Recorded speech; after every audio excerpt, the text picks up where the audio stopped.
একটা মেয়ে সারাদিন বাসায় যতই কাজ করুক না কেন, দিন শেষে শোনা লাগে তুমি বাসায় বসে কি করো। আর ছেলেরা বাইরে পরিশ্রম করে, সেটাই অনেকটা গুরুত্বপূর্ণ, অনেকটা কষ্টের। কিন্তু একটা মেয়ে বাসায় বসে যে কতটা পরিশ্রম করে, সংসারে কতটা কাজ, তার এত কাজ করার পরও কোনো গুরুত্ব নেই মেয়েদের। আর আশেপাশের মানুষ তো আছেই যাদেরকে বিনা টাকায় বান্দিদাসী করে রাখা যায়। আসসালামু আলাইকুম, আমি নাসরিন ইসলাম। আজকে বরাবরের মতো একটা নিউ ব্লগ নিয়ে আপনাদের সামনে চলে এসেছি।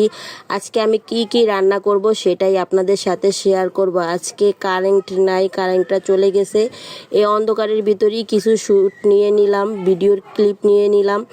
তো প্রথমত আমি আজকে শাক ভাজি করব, আর হলো পাঙ্গাস মাছ দিয়ে, ফুলকপি দিয়ে, আলু দিয়ে, টমেটো দিয়ে রান্না করব।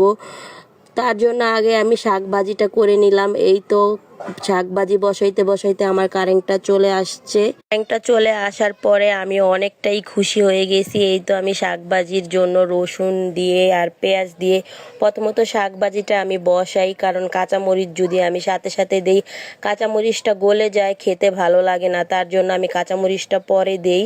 বাট কাঁচামরিচ আমি দেওয়ার পরে ওভাবে খেতে খুবই ভালো লাগে। আমার শাক ভাজি করা শেষ, এখন আমি মাছটা ভেজে নিব ভালো করে। তার জন্য আমি মাছ হলুদ মরিচ দিয়ে আগেই মেখে রেখেছিলাম।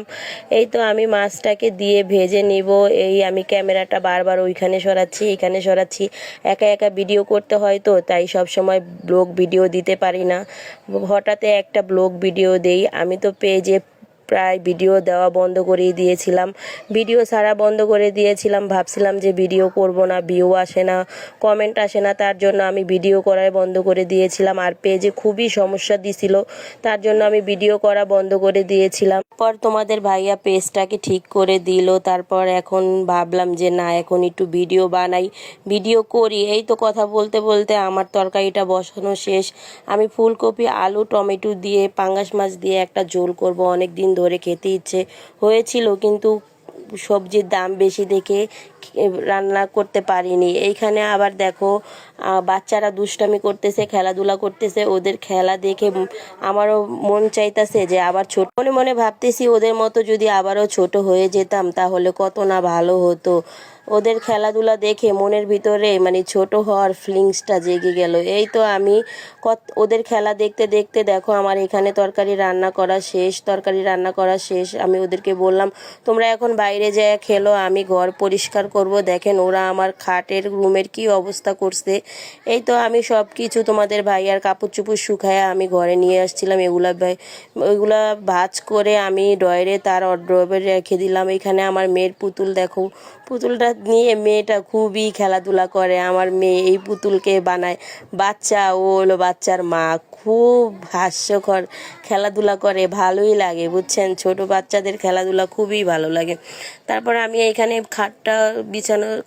খাটে বিছানোর জন্য আমি বিছনা চাদরটা বিছিয়ে নিলাম, কারণ বিছনা চাদর জানেন 2 দিনও ভালো থাকে না। বাচ্চাদের রুম তো অপরিষ্কার হয়ে যায়, নোংরা হয়ে যায়।